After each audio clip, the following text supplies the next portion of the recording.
Good evening friends, मैं Indu let's classes के YouTube channel पे आपका हार्दिक स्वागत एवं अभिनंदन करता हूं। बच्चों, कुछ व्यस्तताओं के कारण, कुछ समस्याओं के कारण मैं रेगुलर क्लास नहीं ले पा रहा हूं, जिसके लिए मुझे खेद है। लेकिन हाँ, मैं आपसे प्रॉमिस करता हूं कि मैं एक निश्चित समय पर आपको संविधान और मूल विधि की क्लास बहुत ही अच्छे तरीके से, सबसे सरल तरीके से आपको मैं दे दूंगा। उसके लिए मेरा ये वादा है। और बस इस तरह से आप हमारे साथ बने रहिए, ज्यादा ज्यादा हमारे चैनल को सब्सक्राइब करिए, ज्यादा ज्यादा हमारे वीडियो को लाइक करिए, शेयर करिए। बस इतना ही सपोर्ट आपसे चाहिए। और आपको जो भी सुझाव आपको जो हमें देना हो, हमारी संस्था को देना हो, उसको आप जरूर कमेंट बॉक्स के माध्यम से दिया करिए। आज मैं जो उपस्थित हुआ हूं वो मैं बाल विवाह प्रतिषेध अधिनियम का लेक्चर 2 लेकर के आपके सामने उपस्थित हुआ हूं। ये थोड़ा सा, जैसे मैंने बताया था कि 21 धाराएं हैं इसमें, तो ये थोड़ा सा बड़ा है और महत्वपूर्ण भी है। ठीक है, सामाजिक दृष्टिकोण से भी महत्वपूर्ण है और परीक्षा के दृष्टिकोण से भी महत्वपूर्ण है। तो आज मैं इसके जो लेक्चर 2 के बारे में आपको डिस्कशन करूंगा, उसके पहले मैं थोड़ा सा लेक्चर 1 के बारे में जो मैंने चीजें आपसे डिस्कस की थी, मैं उसे 5 से 10 मिनट में आपको एक बार रिवाइज करना चाहता हूं। तो मैंने जो शुरुआत की थी वो लेक्चर 1 से की थी। मैंने लेक्चर 1 में आपको जो जो प्रमुख चीजें मैंने बताई थी वो मैं आपसे शेयर करना चाहूंगा, एक बार फिर से रिवीजन करना चाहूंगा। सबसे पहले मैंने आपको बताया था कि बाल विवाह होता क्या है। सबसे पहले मैंने आपको बताया था बाल विवाह होता क्या है। मैंने बताया था कि ऐसा विवाह जिसमें बालक मतलब पुरुष, बालक मतलब पुरुष की आयु 21 वर्ष से कम हो। कितने से कम हो? 21 वर्ष से कम हो, 21 वर्ष से कम हो, एवं महिला बालक, एवं महिला बालक जिसकी आयु 18 वर्ष से कम हो। ठीक, पुरुष बालक जिसकी आयु 21 वर्ष से कम हो, महिला बालक जिसकी आयु 18 वर्ष से कम हो। यदि इन दोनों का आपस में विवाह होता है तो उसे बाल विवाह की कैटेगरी में माना जाता है, बाल विवाह की श्रेणी में माना जाता है। इसके बाद मैंने बाल विवाह के दुष्परिणाम के बारे में बताया था, बाल विवाह से होने वाली हानियों के बारे में बताया था, दुष्परिणाम के बारे में बताया था, हानियों के बारे में, जिसमें मैंने सबसे पहले आपको बताया था कि शारीरिक रूप से सक्षम न होने पर, शारीरिक रूप से सक्षम न होने पर, शारीरिक रूप से सक्षम न होने पर संतान में विकार हो सकता है। मैंने आपको पहली हानि बताई थी, संतान में विकार हो सकता है, ये मैंने पहले बताया था। ठीक, उसके बाद मैंने इसी के साथ मैंने ये भी चीज ऐड की थी कि महिला को गर्भधारण में समस्या हो सकती है, महिला को गर्भधारण में समस्या हो सकती है। इसके साथ उसे प्रसव में समस्या हो सकती है। मैंने ये 2 पॉइंट सबसे पहले डिस्कस किए थे। उसके बाद जो मैंने डिस्कस किया था कि ये सामाजिक रूप से शोभनीय नहीं है, सामाजिक रूप से ये विवाह शोभनीय नहीं है, सामाजिक रूप से बाल विवाह शोभनीय नहीं है, बाल विवाह शोभनीय नहीं है, ये मैंने आपको बताया था। इसके बाद मैंने आपको ये बताया था कि यदि समय से पहले जो है परिवार की जिम्मेदारियां, यदि समय से पहले परिवार की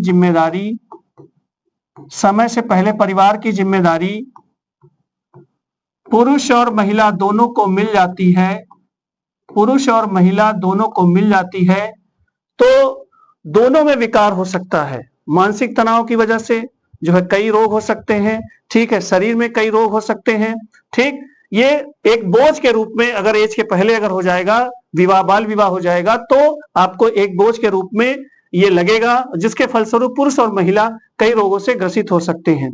और सबसे बड़ी चीज जो मैंने डिस्कस की थी कि जो विवाह नामक संस्था है,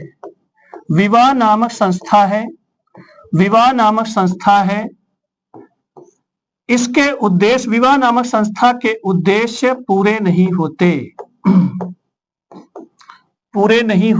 विवाह नामक संस्था के उद्देश्य पूरे नहीं होते हैं।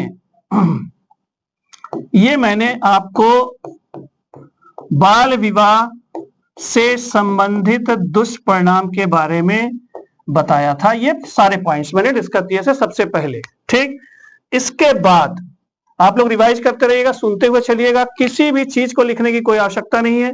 ये जो मैं चीजें रिवाइज कर रहा हूं इसको मैं बाकायदा आपको पीडीएफ दे चुका हूं। आज मैं जो चीज आपको बताऊंगा, समझाऊंगा, लर्न कराऊंगा, उसका भी पीडीएफ हमारे टेलीग्राम चैनल पे चला जाएगा। जिन्होंने अभी तक हमारे टेलीग्राम चैनल को नहीं ज्वाइन किया है वो लक्ष्य क्लासेस सुल्तानपुर के टेलीग्राम चैनल को ज्वाइन कर लें, और जिन्होंने अभी हमारे यूट्यूब चैनल को नहीं सब्सक्राइब किया है वो सब्सक्राइब कर लें, लक्ष्य क्लासेस सुल्तानपुर। इसके बाद मैंने इस बाल विवाह को रोकने के प्रयासों के बारे में मैंने चर्चा की थी। मैंने सबसे पहले बताया था कि सबसे मजबूत प्रयास जो है वो सबसे पहले मध्यकाल में अकबर के द्वारा किया गया था। अकबर ने ही सबसे पहले लड़के की उम्र विवाह की 16 वर्ष और लड़की की उम्र कितना निर्धारित की थी, 14 वर्ष। उसके बाद अंग्रेजी शासन काल में चार्ल्स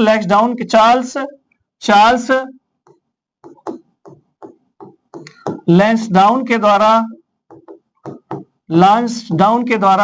1891 में लड़कियों के लिए विवाह की उम्र 12 वर्ष निर्धारित की गई थी। ये मैंने आपको बताया था, लड़कियों के लिए विवाह की उम्र कितना वर्ष निर्धारित की गई थी, 12 वर्ष। उसके बाद मैंने बताया था कि सबसे मजबूत प्रयास अंग्रेजी शासनकाल में 1930 में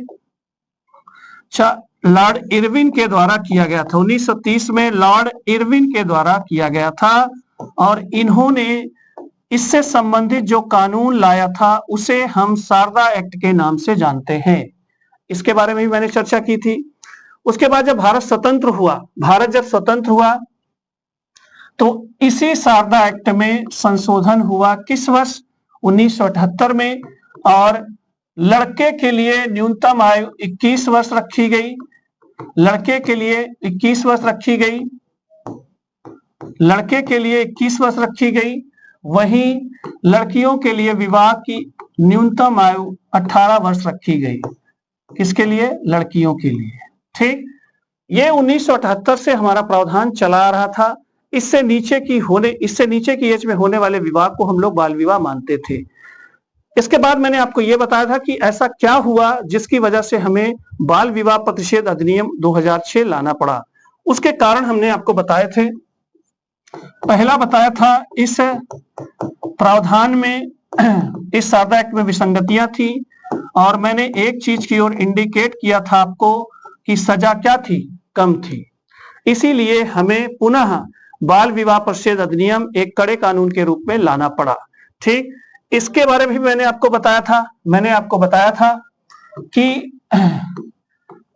दिसंबर 2006 में इसको संसद के द्वारा पारित किया गया था। संसद के द्वारा पारित किया गया था। ठीक, उसके बाद मैंने बताया था आपको कि 10 जनवरी 2007 को ये राष्ट्रपति के द्वारा हस्ताक्षरित हुआ और एक अधिनियम के रूप में ये सामने आया, अधिनियम बना। ठीक, 10 जनवरी 2007 डेट थी। इसके लागू होने की तारीख थी 1 नवंबर 2007। ठीक, लागू होने की तारीख वो कितनी है, 1 नवंबर 2007। ये सारी चीजें मैंने बहुत अच्छे तरीके से लेक्चर 1 में डिस्कस की थी। जिन बच्चों ने अभी तक हमारा लेक्चर 1 नहीं देखा है वो प्लीज इसको देखें और अच्छे से समझें, उसके बाद लेक्चर 2 को उसी के साथ ऐड कर ले। ठीक, ये सारी चीजें मैंने डिस्कस की थी। तो आज हम जो लेक्चर 2 लेकर के आए हैं, आज ये धाराओं से संबंधित लेकर के आए हैं, धाराओं से संबंधित है। मैंने पहले ही स्पष्ट कर दिया था कि इस बाल विवाह प्रतिषेध अधिनियम में कोई भी भाग नहीं है।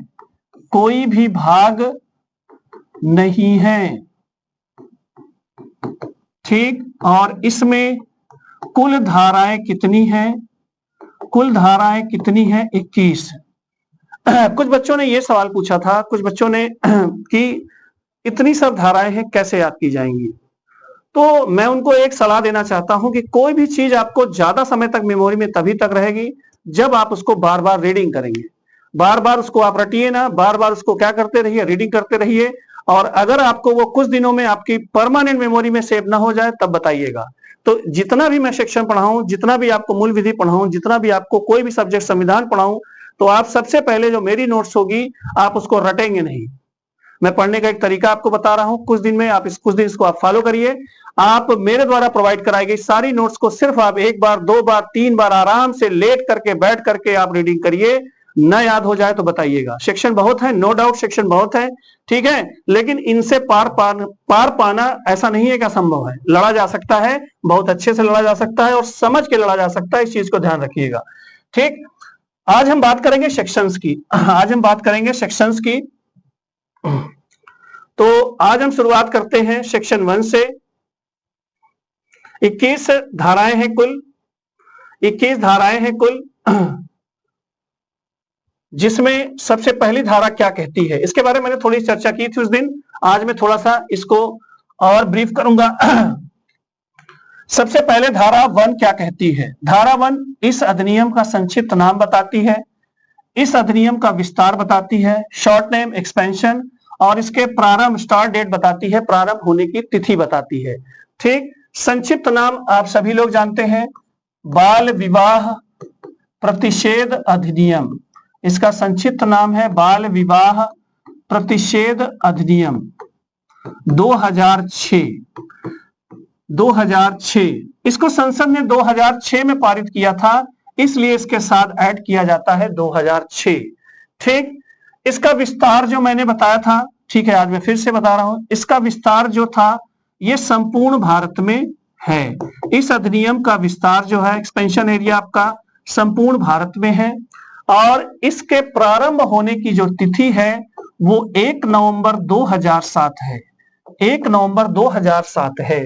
तो सेक्शन 1 क्या कहता है? संक्षिप्त नाम बाल विवाह प्रतिषेध अधिनियम, उसके बाद विस्तार बताता है संपूर्ण भारत, उसके बाद प्रारंभ होने की तिथि है 1 नवंबर 2007, ठीक। बच्चों आप जो है 2 डेट आप याद रखिएगा कि ये अधिनियम के रूप में कब आया? 10 जनवरी 2007 को आया। इसके बाद ये लागू कब हुआ? 1 नवंबर 2007 को ये लागू हुआ। 10 जनवरी और 1 नवंबर, और ईयर कौन सा रहेगा? 2007। 2006 क्यों लिखा जाता है? इसको संसद ने इस वर्ष पारित किया था इसलिए, ठीक। इसके बाद मैंने 2 कंडीशन इसमें बताई थी, 2 कंडीशन भी बताई थी मैंने।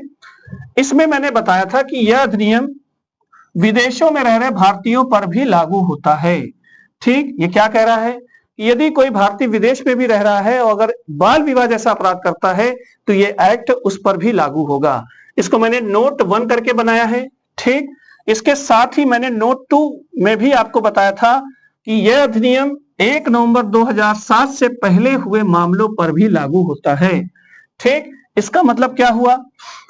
इसके लागू होने की तारीख तो 1 नवंबर 2007 है, लेकिन अगर यदि इसके पहले भी बाल विवाह हुआ है तो यह अधिनियम काम करेगा। इसमें यह चीज मैंने आपको नोट करके बताई थी, ठीक।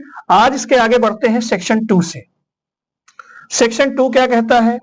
सेक्शन 2 क्या कहता है कि देखिए, सेक्शन 2 के कई भाग हैं, जिसमें सबसे पहले बहुत आराम से पढ़िएगा, बहुत आराम से पहले समझिएगा, चीजों को समझिएगा, रटिएगा नहीं बिल्कुल भी, लिखिएगा नहीं बिल्कुल भी। ये सारी पीपीटी आपको पीडीएफ के रूप में हमारे टेलीग्राम चैनल पे जाएगी, इसलिए जल्दबाजी बिल्कुल भी मत करिएगा, आराम से पढ़िएगा, समझ के पढ़िएगा, ठीक। ये धारा 2 का सेक्शन 1, धारा 2 का सेक्शन 2A क्या कहता है? ये परिभाषा देता है किसकी? ये परिभाषा देता है किसकी? चाइल्ड की। ध्यान रखिएगा, ये चाइल्ड की जो परिभाषा है, इसके अनुसार यदि कोई लड़का जिसकी उम्र 21 वर्ष है, यदि कोई लड़का जिसकी उम्र 21 वर्ष है, 21 वर्ष से कम है, तो उसे बालक बाल माना जाएगा, मतलब मेल चाइल्ड माना जाएगा। क्या माना जाएगा? मेल चाइल्ड माना जाएगा, ठीक।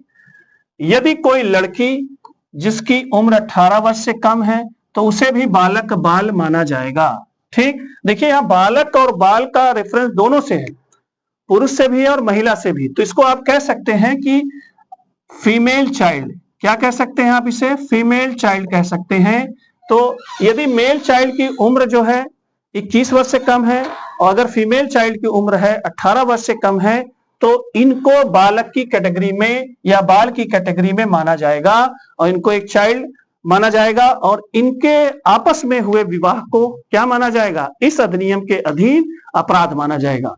ठीक, इसके बाद सेक्शन 2 धारा 2 खा सेक्शन 2B क्या कहता है, सेक्शन 2B क्या कहता है इसलिए चर्चा करेंगे। इस धारा में क्या कहा गया है, ध्यान से देखिएगा। ये धारा क्या कहती है कि इस धारा में यह कहा गया है कि विवाह करने वाले दोनों पक्षों में से कोई भी या दोनों धारा 2 का की परिभाषा जो भी हमने आपको बताई अंतर्गत बालक वर्ग में आते हैं तो वह विवाह बाल विवाह माना जाएगा। इसके ठीक पहले सेक्शन 2 के ए में मैंने आपको बताया था, धारा 2 का में बताया था कि यदि लड़के की उम्र 21 वर्ष से कम हो और लड़की की उम्र 18 वर्ष से कम हो तो इन दोनों की आपस में शादी को क्या माना जाएगा, बाल विवाह माना जाएगा। और ऐसा किस सेक्शन में कहा गया है, धारा 2 खा में कहा गया है, सेक्शन 2B में कहा गया है। ठीक, ये धारा 2 खा थी। धारा 2 गा क्या कहती है, धारा 2 का सेक्शन 2C क्या कहता है। ठीक, इस धारा में विवाह बंधन में भाग लेने वाले दोनों पक्षकारों के बारे में परिभाषा है।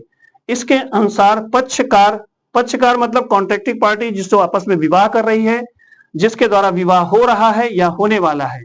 सेक्शन 2 में डिफिनीशन दी गई है किसके बारे में, पक्षकारों के बारे में। ठीक, कॉन्ट्रैक्टिंग पार्टी के बारे में, कॉन्ट्रैक्टिंग पार्टी के बारे में डिफिनीशन दी गई है।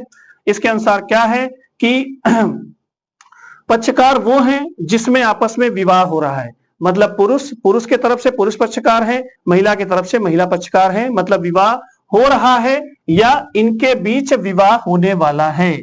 ठीक, दोनों शादी कर रहे हैं या शादी होने वाली है, इन दोनों पक्षकारों के बारे में सेक्शन 2C में वर्णन किया गया है। ठीक, तो धारा 2 गा पक्षकारों के बारे में डिफिनीशन देती है, सेक्शन 2C पक्षकारों के बारे में परिभाषा देती है। ठीक, इसके बाद आगे बढ़ते हैं अगले सेक्शन की ओर। धारा 2 घा सेक्शन 2D ये क्या कहती है। ठीक, इसके अंतर्गत बाल विवाह प्रतिषेध अधिकारी, इसके अंतर्गत बाल विवाह प्रतिषेध अधिकारी चाइल्ड मैरिज प्रोहिबिशन ऑफिसर की परिभाषा है।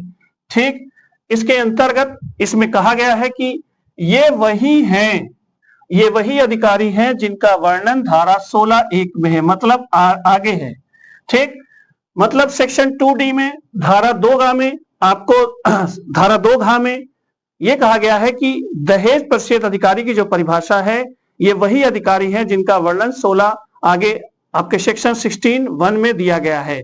ठीक, अभी हम आगे जब पढ़ेंगे सेक्शन 16 धारा 16 पढ़ेंगे तो हम ये देखेंगे कि राज्य सरकार एक बाल विवाह प्रतिषेध अधिकारी क्षमा करिएगा अगर मैंने दहेज निकला हो मुझसे, बाल विवाह प्रतिषेध अधिकारी की नियुक्ति का प्रावधान राज्य सरकार के द्वारा किया जाता है।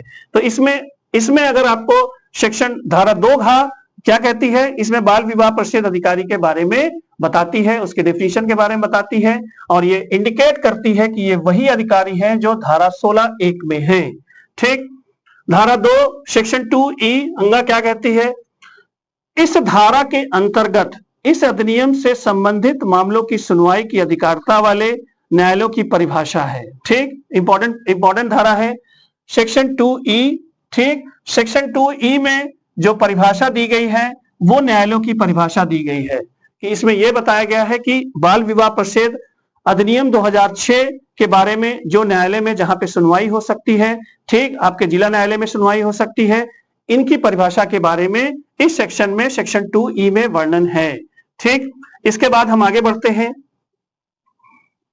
कुल मिला के आपको अगर सेक्शन 2 कोई पूछे तो सेक्शन 2 आप सीधे बता सकते हैं कि इसमें परिभाषाओं के बारे में वर्णन है, इसमें परिभाषाओं के बारे में वर्णन किया गया है। ठीक, धारा 2 चा कहती है सेक्शन 2F ये क्या कहता है जरा देखते हैं। इस धारा में वयस्कता अधिनियम 1875 ठीक, वयस्कता अधिनियम 1875 के अनुसार अवयस्क को, माइनर को, अवयस्क मतलब हुआ माइनर को परिभाषित किया गया है। ठीक, ये अधिनियम 1875 में लाया गया था और ये अधिनियम जो परिभाषा देता है वो अवयस्क की परिभाषा देता है, जिसके बारे में सेक्शन 2F में वर्णन किया गया है। और एक लाइन इसकी डिफिनीशन है कि 18 वर्ष से कम, 18 वर्ष से कम आयु के किसी भी पुरुष और महिला को अवयस्क माना जाएगा, माइनर माना जाएगा, नॉन एडल्ट माना जाएगा। ठीक, ये बताया गया है आपको सेक्शन 2F में, ये बताया गया है कि माइनर वही है, अवयस्क वही है जिनकी एज 18 वर्ष से क्या है, कम है। और इसके बारे में वयस्कता अधिनियम 1875 में वर्णन किया गया है।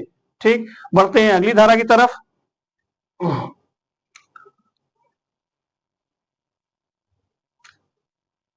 सेक्शन 3 क्या कहता है?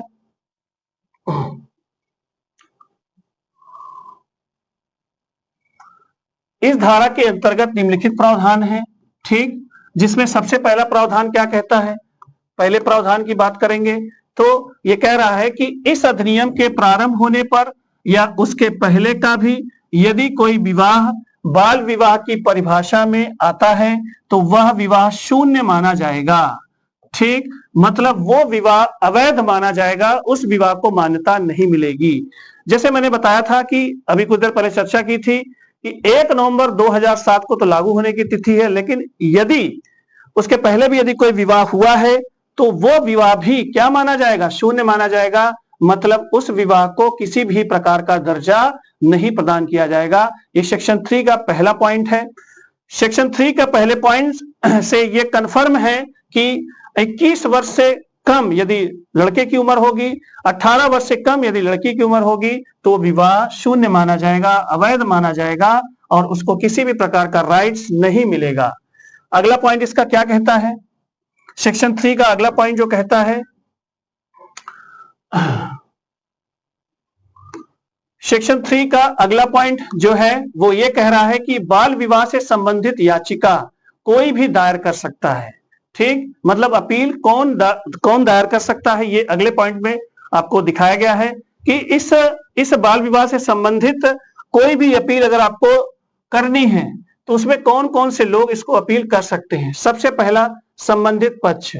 बाल विवाह में कोई भी पक्ष इस विवाह से संबंधित याचिका को दायर कर सकता है, अपील कर सकता है। ठीक, उसके बाद इसमें मित्र भी शामिल है। कोई भी मित्र जो है इस विवाह की शिकायत कर सकता है। किसी भी प्रकार का कोई भी सामाजिक संगठन भी इस प्रकार के विवाह के बारे में शिकायत कर सकता है, अपील कर सकता है। कुल मिलाकर के संबंधित पक्ष जो बाल विवाह में शामिल हो रहे हैं या उनके परिचित, उनके मित्र या किसी भी प्रकार का कोई भी संगठन, कोई भी इसके खिलाफ अपील कर सकता है। ऐसा अगले पॉइंट में है, सेक्शन 3 के अगले पॉइंट में, पॉइंट नंबर 2 में है। ठीक, अगला पॉइंट इसका क्या कहता है सेक्शन 3 का? याचिका कभी भी, इंपॉर्टेंट पॉइंट है, इसको ध्यान से समझिएगा, याचिका कभी भी दायर की जा सकती है। कभी भी मतलब क्या है?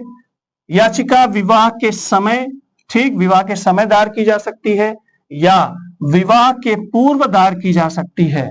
यदि बाल विवाह हो रहा है तो उस समय दायर की जा सकती है, विवाह होने से पूर्व भी दायर की जा सकती है। और एक कंडीशन और है कि परंतु यदि विवाह हो चुका है तो, यदि विवाह हो चुका है तो वयस्क होने से 2 वर्ष पूर्व दायर की जा सकती है। ठीक, मतलब 18 वर्ष पूरा होने से 2 वर्ष पहले अगर शादी हो चुकी है तो वयस्क होने से 2 वर्ष पूर्व याचिका, यदि विवाह संपन्न हो गया है तो इसके खिलाफ अपील 2 वर्ष पूर्व, एडल्ट होने से 2 वर्ष पूर्व, 18 वर्ष से 2 वर्ष पूर्व ये की जा सकती है अपील। इसके बारे में सेक्शन 3 में वर्णन है। ठीक, पॉइंट नंबर 3 में याचिका कभी भी दायर की जा सकती है, विवाह के समय दायर की जा सकती है, विवाह के पूर्व दायर की जा सकती है। यदि विवाह संपन्न हो गया है तो वयस्क होने से 2 वर्ष पूर्व दायर की जा सकती है, मतलब 18 वर्ष से पूरा होने से 2 वर्ष पहले ये दायर की जा सकती है। मतलब ओवरऑल यदि बाल विवाह के अंतर्गत विवाह है तो उसके बारे में अपील आप कभी भी कर सकते हैं। ठीक, अगला पॉइंट है, बाल विवाह अमान्य होने पर, बाल विवाह अमान्य होने पर दोनों पक्षकारों को विवाह के आदान प्रदान की गई, विवाह के आदान प्रदान की गई वस्तुओं को वापस करना होगा। विवाह के समय, यहां पे ये होना चाहिए, विवाह के समय विवाह के समय आदान प्रदान की गई वस्तुओं को वापस करना होगा। यदि बाल विवाह अमान्य हो जाता है तो उस विवाह में जो दोनों पक्ष एक दूसरे को गिफ्ट देते हैं या किसी भी प्रकार की कोई धनराशि या कोई भी चीज आपस में लेन देन करते हैं तो बाल विवाह अमान्य हो जाएगा, तो दोनों पक्षों को एक दूसरे के सामान को वापस करना होगा। ठीक, तो ये धारा 3 के सेक्शन 3 के पॉइंट थे। अब बात करते हैं सेक्शन 4 में। देखिए सेक्शन 4 में क्या है, इंपॉर्टेंट सेक्शन है, इसको ध्यान से पढ़िएगा।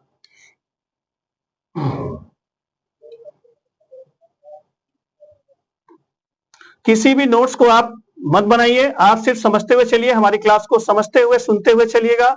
ज्यादा वीडियो को शेयर करिएगा, लाइक करिएगा, जो भी आपको बातें कहनी होगी कमेंट के माध्यम से आप हमें कमेंट करिएगा, हम सबका रिप्लाई देंगे। ठीक, इसमें क्या क्या आ रहा है सेक्शन 4 में, इस धारा के अंतर्गत बाल विवाह के बंधन में बंधने वाली महिला पक्षकार, देखिए नोटिस करिएगा, महिला पक्षकार के भरण पोषण मतलब मेंटेनेंस, उसका खर्चा पानी और निवास रेजिडेंस, ठीक, रहने के स्थान के लिए प्रावधान है। ठीक, मतलब सेक्शन 4 में यह कहा गया है कि जो बाल विवाह के बंधन में बंध रही है महिला पक्षकार, उसका जो आपका मेंटेनेंस का खर्चा होगा, उसके रहने की स्थिति क्या होगी, इन सब चीजों के बारे में वर्णन किया गया है। ठीक, ये कहता क्या है, इस धारा के महत्वपूर्ण बिंदु निम्नलिखित हैं। ठीक, सेक्शन 4 का पहला पॉइंट, न्यायालय बाल विवाह के बंधन में आने वाले पुरुष पक्षकार को महिला पक्षकार के पुनर्विवाह होने तक, ध्यान दीजिएगा, कब तक, पुनर्विवाह होने तक, जब तक उसकी दूसरी शादी न हो पाए तब तक भरण पोषण देगा। ठीक, ये पॉइंट वाली बात है। यदि पुरुष पक्षकार क्या है, अवयस्क है, मतलब 18 वर्ष की उम्र उसने पूरी नहीं की है, तो यह भरण पोषण उसके माता पिता या संरक्षक को देना होगा।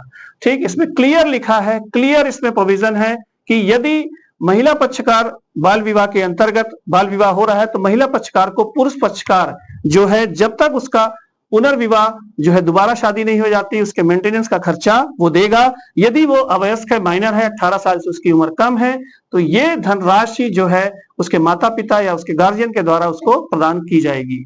ठीक, अगला पॉइंट क्या कहता है,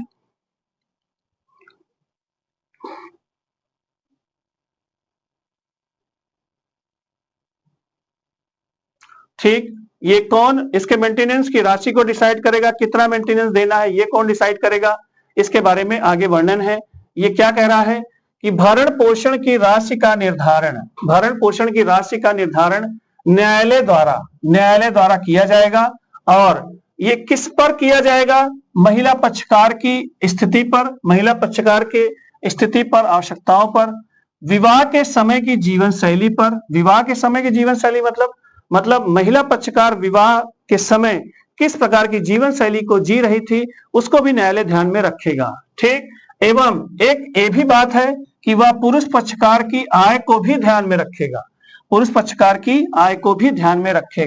ठीक, तो महिला पक्षकार के बारे में जो भी डिसीजन आएगा, महिला पक्षकार के मेंटेनेंस का जो भी निर्णय आएगा न्यायालय के द्वारा, उसमें महिला पक्षकार की स्थिति का ध्यान रखा जाएगा, महिला पक्षकार की लाइफ स्टाइल को ध्यान में रखा जाएगा। इसके साथ साथ पुरुष पक्षकार जो पे करेगा, मेंटेनेंस को पे करेगा, उसकी आय को भी ध्यान में रखा जाएगा। ये सारी चीजें अपने दिमाग में रखेगा कौन, माननीय न्यायालय इस चीज को ध्यान में रखेगा। ठीक, अब ये राशि बंध गई, मेंटेनेंस बंध गया, ठीक, खर्चा पानी डिसाइड हो गया, तब की स्थिति का वर्णन है। तब क्या है, देखते हैं आगे। ये क्या कह रहा है, भरण पोषण मेंटेनेंस की राशि मासिक, ठीक, वो पेमेंट मेथड कैसा होगा इसके बारे में वर्णन है, मासिक दिया जाएगा या एक मुश्त एक साथ प्रदान करने का निर्देश न्यायालय दे सकता है। ये जो मेंटेनेंस बंधेगा, ये जो खर्चा पानी, ये भरण पोषण जो बंधेगा, उसको न्यायालय ये आदेश दे सकता है कि आप इसको मंथली पे करिए या आप इसको एक साथ पे करिए। ये चीजें जो है सेक्शन 4 में दी गई हैं। ठीक, अगला क्या है, देखिए ये तो हो गया, मेंटेनेंस की बात हो गई। अब महिला पक्षकार का निवास कैसा होगा, इसके बारे में गाइडलाइंस न्यायालय के द्वारा जारी की जाएगी। वो क्या कह रहा है, ये पॉइंट सेक्शन 4 में ही सारी चीजें हैं, ध्यान रखिएगा। न्यायालय महिला पक्षकार के पुनर्विवाह तक निवास का प्रबंध करने का आदेश दे सकता है। यदि मान लीजिए महिला पक्षकार के पास निवास स्थान की उपलब्धता नहीं है, तब न्यायालय जो है महिला पक्षकार के लिए निवास का भी ऑर्डर, निवास स्थान का भी ऑर्डर दे सकता है। ठीक, तो ये सारी चीजें सेक्शन 4 में है। महिला पक्षकार को मेंटेनेंस के बारे में है, महिला पक्षकार के रेजिडेंस के बारे में है, निवास स्थान के बारे में है। इन सब सारी चीजों का वर्णन जो है सेक्शन 4 में दिया गया है। ठीक, अब बढ़ते हैं सेक्शन 5 की तरफ। धारा 5 ये क्या कहती है? ठीक, ये सारी इंपॉर्टेंट धाराएं हैं, इसको समझते हुए चलिएगा, अपने आप ये याद हो जाएंगी। क्या कह रहा है सेक्शन 5? इस धारा में बाल विवाह से जन्मे बालकों, देखिए इस धारा में बाल विवाह से जन्मे बालकों के भरण पोषण, मतलब बाल विवाह से उत्पन्न जो बच्चे होंगे उनके भरण पोषण, मेंटेनेंस के बारे में एवं सुरक्षा। यहां पर आपको एक्ट में जो ओरिजिनल एक्ट है उसमें आपको एक वर्ड मिलेगा, इसमें एक वर्ड मिलेगा अभिरक्षा। ठीक, इसको मैंने सुरक्षा के नाम पे चेंज किया है और इसकी इंग्लिश भी है, डाल दी मैंने, कस्टडी प्रोविजंस से संबंधित प्रावधानों का वर्णन है। मतलब बाल विवाह से जो उत्पन्न बच्चे होंगे उनका जो मेंटेनेंस कौन देगा, उनकी कस्टडी किसके पास होगी, इन सब बातों का वर्णन धारा 5 में सेक्शन 5 में है। ठीक, ये सेक्शन कहता क्या है? ये सेक्शन ये कह रहा है कि जहां बाल विवाह से जन्मे बालक हैं, वहां के न्यायालय के द्वारा उनकी सुरक्षा एवं भरण पोषण से संबंधित आदेश दिया जाएगा। ठीक, जहां पर बाल विवाह से जो है बच्चे का जन्म हुआ है, वो डिसीजन वहां के न्यायालय के द्वारा उसकी मेंटेनेंस, उसके भरण पोषण एवं उसकी अभिरक्षा या कस्टडी प्रोविजन के बारे में ऑर्डर वहां के न्यायालय के द्वारा जारी किया जा सकेगा। और न्यायालय जब ऑर्डर जारी करेगा तब क्या करेगा, किन किन पॉइंट्स को ध्यान में रखेगा, उन चीजों का वर्णन इसके आगे मैंने किया है। ठीक, क्या कह रहा है कि किन किन चीजों को दिमाग में रखेगा माननीय न्यायालय, ये कहेगा न्यायालय आदेश करते समय बालक के कल्याण, सबसे पहली चीज क्या देखेगा, बालक का उचित कल्याण होगा और बालक के संपूर्ण हितों को ध्यान में रखेगा। तो मैंने एक लाइन इसमें डाली है, न्यायालय आदेश करते समय बालक के कल्याण और हितों को सर्वाधिक ध्यान देगा। ठीक, सबसे ज्यादा उसके कल्याण के बारे में सोचेगा, उसके हित सबसे ज्यादा सोचेगा, यहां तक कि वो पुरुष पक्षकार और महिला पक्षकार से भी ज्यादा उस बालक के बारे में वो न्यायालय सोचेगा। ठीक, ऐसी मानसिकता इस एक्ट के द्वारा दर्शाई गई है। ठीक, इसमें अगला पॉइंट क्या है, न्यायालय अपने आदेशों में ऐसी रीत या प्रक्रिया, प्रोसेस का भी निर्देश दूसरे पक्ष को दे सकता है जिस रीत से बालक के हितों की पूर्ति हो सके। ठीक, इसका अर्थ क्या हुआ कि माननीय न्यायालय एक ऐसी प्रक्रिया का भी निर्देश दे सकता है कि हाँ भैया बालक को आप इस तरीके से पालो, ठीक, जिससे उसका कल्याण, सारे कल्याण उसके हों, उसके सारे हितों की पूर्ति हो सके, ऐसी प्रक्रिया का भी ऑर्डर दे सकता है, ऐसी रीति पक्षकारों को वो दे सकता है। यही इस पॉइंट का जो है संदर्भ है। ठीक, अब अगला क्या पॉइंट है,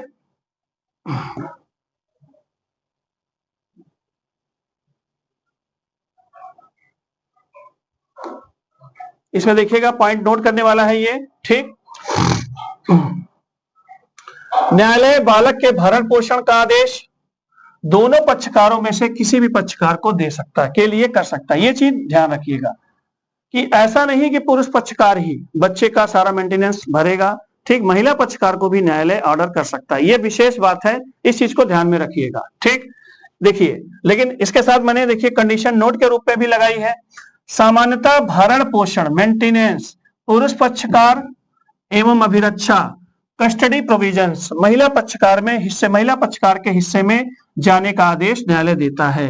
ठीक, नॉर्मली यही सोचा जाता है कि जो है मेंटेनेंस का खर्चा, न्यायालय यही सोचता है कि मेंटेनेंस का खर्चा जो है पुरुष पक्षकार उठाए और बालक जो है वो अभी छोटा है तो उसकी कस्टडी जो है किसके पास रहे, महिला पक्षकार के पास रहे, ऐसा ऑर्डर न्यायालय जारी करता है। ठीक, बढ़ते हैं अगले सेक्शन की तरफ। सेक्शन 6 में बने रहिएगा सभी लोग, बहुत आराम से समझिए, बहुत अच्छे से आपको समझ में आएगा। बस आप कंसंट्रेशन बना के रखिएगा, लिखिएगा नहीं कुछ, बस समझते हुए सुनते हुए चलिएगा। उसके बाद जब क्लास ओवर हो जाएगी तो आपको सारे पीडीएफ मैं दे दूंगा, तो अच्छे से आप सारी चीजों का नोट्स बना लीजिएगा। पहले इसके सेक्शन को आप अच्छी तरीके से समझते हुए चलिएगा। ठीक, सेक्शन 6 क्या कह रहा है? सेक्शन 6 ये कह रहा है कि इस धारा में बाल विवाह से उत्पन्न इस धारा में बाल विवाह से उत्पन्न बच्चे की वैधता, ठीक, कि बच्चा वैध माना जाए या अवैध, लीगल या इलीगल, के बारे में वर्णन है। सेक्शन 6 में यह वर्णन है कि जो बाल विवाह से जन्म हुआ बालक, जिसके मेंटेनेंस के बारे में अभी हमने चर्चा की थी, जिसकी कस्टडी के बारे में मैंने चर्चा की थी, वो लीगल माना जाएगा कि इलीगल। तो एकदम स्पष्ट लिखा हुआ है, इस धारा के अनुसार वह पूर्ण धर्मज, एक शब्द है धर्मज, इसके इंग्लिश है कंप्लीट लीगल, मतलब उसको सारे राइट्स मिलेंगे, उसको सारे राइट्स मिलेंगे, उसको ऐसा कोई राइट्स नहीं होगा जो उसको न मिले। इसलिए इसमें जो शब्द का प्रयोग किया गया है पूर्ण धर्मज माना गया है, कंप्लीट लीगल होगा और संपूर्ण अधिकारों का हकदार होगा। उसके अधिकारों में किसी भी प्रकार की कटौती नहीं होने दी जाएगी। देखिए एक चीज पॉइंट नोट करने वाला है कि हम इसमें चर्चा कर रहे हैं बाल विवाह प्रतिषेध अधिनियम की। ठीक, बाल विवाह मान रहे हैं 21 वर्ष से कम, 18 वर्ष से कम, लड़के की उम्र 21 वर्ष से कम हो, लड़की की उम्र 18 वर्ष से कम हो। लेकिन देखिए इससे उत्पन्न बच्चे को सारे राइट्स न्यायालय के द्वारा दिए जा रहे हैं, ये इस अधिनियम की एक विशेषता है। इस चीज को आप ध्यान में रखिएगा। उसमें बच्चे का कोई भी दोष नहीं माना जाता है और उसे सारे राइट्स उसको मिलेंगे, उसको मेंटेनेंस मिलेगी, उसको कस्टडी भी अच्छे तरीके से मिलेगी। इसके लिए हमारे यहाँ न्यायालय है। ठीक, अगले सेक्शन की ओर बात करते हैं। सेक्शन 7, ये देखिए इंपॉर्टेंट सेक्शन है।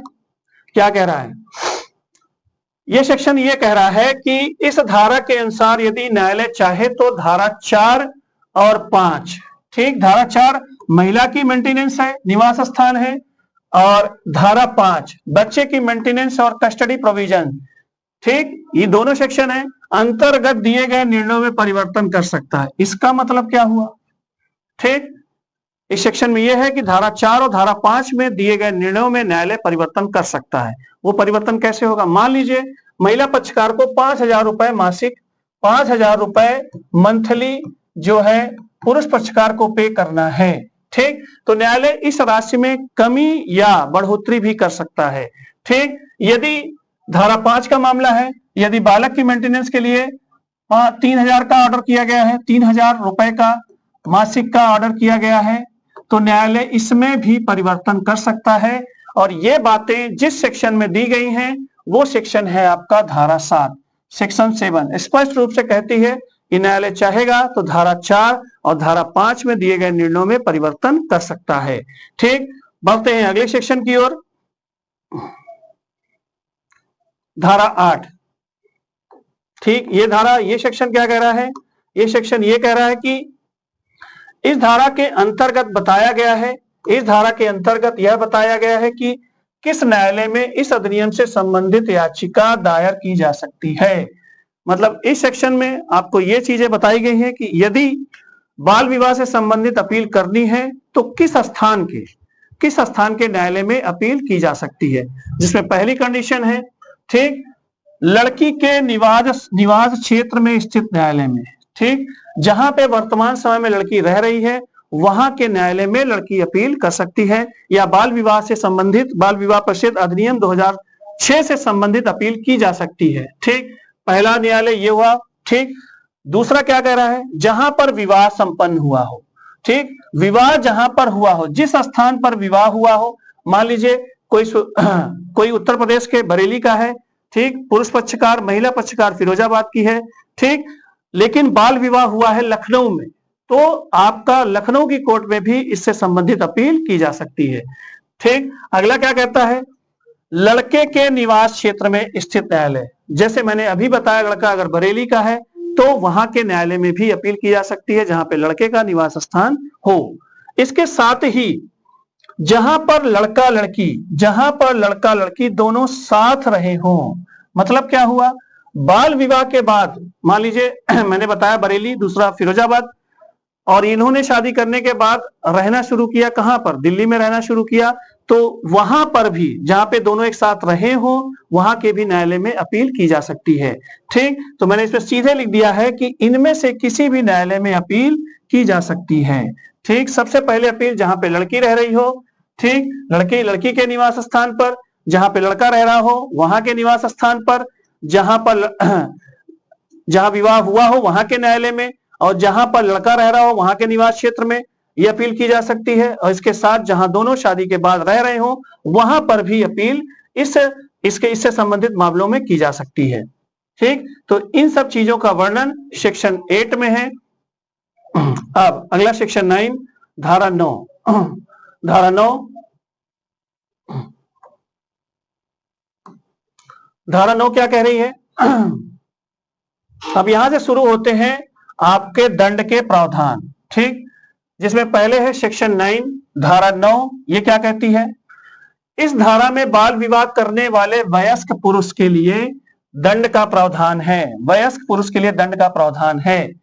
ऐसा करने पर वयस्क पुरुष को 2 वर्ष तक का कठोर कारावास या 1 लाख रुपए तक का अर्थदंड या दोनों दंड एक साथ दिए जा सकते हैं। ठीक, तो ये जैसे आपका पुरुष, वयस्क पुरुष मतलब क्या हुआ? जैसे मान लीजिए कोई विवाह होता है, उस समय पुरुष की आयु होती है 22 वर्ष, पुरुष की आयु होती है 22 वर्ष, और वो 17 वर्ष की कन्या के साथ शादी कर देता है, शादी कर लेता है। तो इस स्थिति में पुरुष क्या हुआ? आपका वयस्क हुआ। ठीक, लेकिन ये विवाह कैसा हुआ? बाल विवाह ही माना जाएगा। ये विवाह कैसा माना जाएगा? बाल विवाह ही माना जाएगा। और ऐसी दशा में पुरुष को 2 वर्ष तक की सजा हो सकती, कठोर कारावास होगी, ये ध्यान रखिएगा, या उसके ऊपर 1 लाख रुपए तक की फाइन हो सकती है, अर्थदंड हो सकता है, या दोनों दंड एक साथ मिल सकते हैं। इस चीज का वर्णन जिस सेक्शन में है वो आपका सेक्शन 9 है। तो धारा 9 दंड के बारे में है। इसमें दंड में यह बताया जा रहा है, वयस्क पुरुष अगर किसी जो है महिला बाल से, फीमेल चाइल्ड से शादी करता है तो उसे 2 वर्ष का कठोर कारावास, 1 लाख रुपए का अर्थदंड फाइन हो सकती है, 1 लाख रुपए तक का अर्थदंड हो सकता है। इसके साथ दोनों भी दंड एक साथ दिए जा सकते हैं। ठीक, अब देखिए अगला क्या बता रहा है, सेक्शन 10। सेक्शन 10 क्या कह रहा है? सेक्शन 10 ये कह रहा है कि